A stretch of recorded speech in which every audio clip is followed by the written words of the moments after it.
अगली खबर की तरफ आपको लिए चलते हैं जो निकलकर सामने आ रही है। दरअसल मनीषा मामले को लेकर के हरियाणा डीजीपी ने बोला है कि परिवार की मांग पर केस सीबीआई को सौंपा। तो वहीं डीजीपी शत्रुजीत कपूर तीसरी बार पोस्टमार्टम दिल्ली एम्स से करवाया। उन्होंने ये भी बताया सुर्खियां बटोरने के लिए व्यवस्था पर खड़े किए गए सवाल, ऐसे कुछ लोगों पर कार्रवाई भी होगी। यानी ये बड़ी जानकारी, डीजीपी ने ये बड़ी बातें कही हैं और इसमें सब कुछ क्लियर है। ऐसे कुछ लोगों पर कार्रवाई की जाएगी जो सिर्फ सुर्खियां बटोरने का काम कर रहे हैं, ये भी उन्होंने कहा है।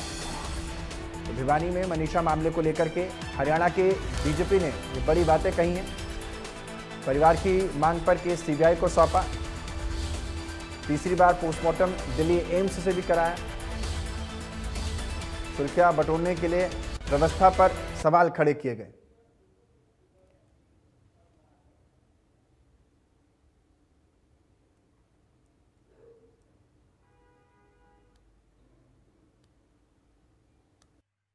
इस केस की इन्वेस्टिगेशन को सीबीआई को दे दिया जाए।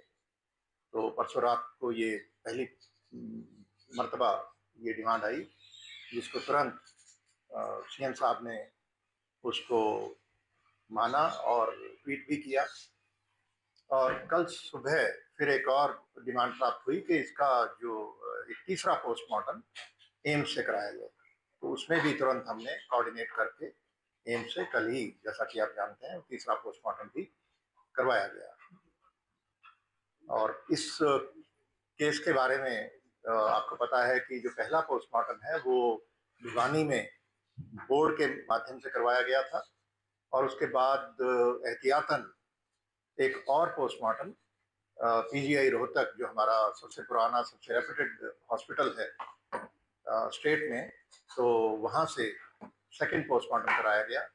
डॉक्टर्स ने कुछ सैंपल लिए और वो सैंपल्स पे उन्होंने हिदायतें दी कि कुछ टेस्ट करवाए जाएं ताकि वो ओपिनियन अपनी दे सकें।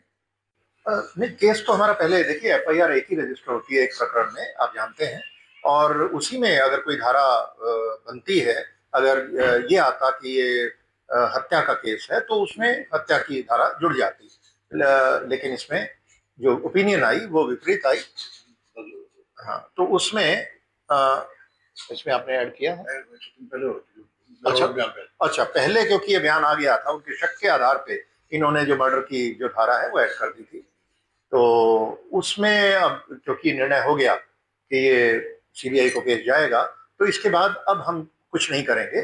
और जो एम्स में पोस्टमार्टम कल हुआ है उसकी रिपोर्ट भी मिल जाएगी और वो भी सैंपल वो उन्होंने लिए हैं, उन सैंपल्स को भी हम, सेंट्रल फॉरेंसिक साइंस लैब है, हम प्रयास करेंगे कि सीएफएस।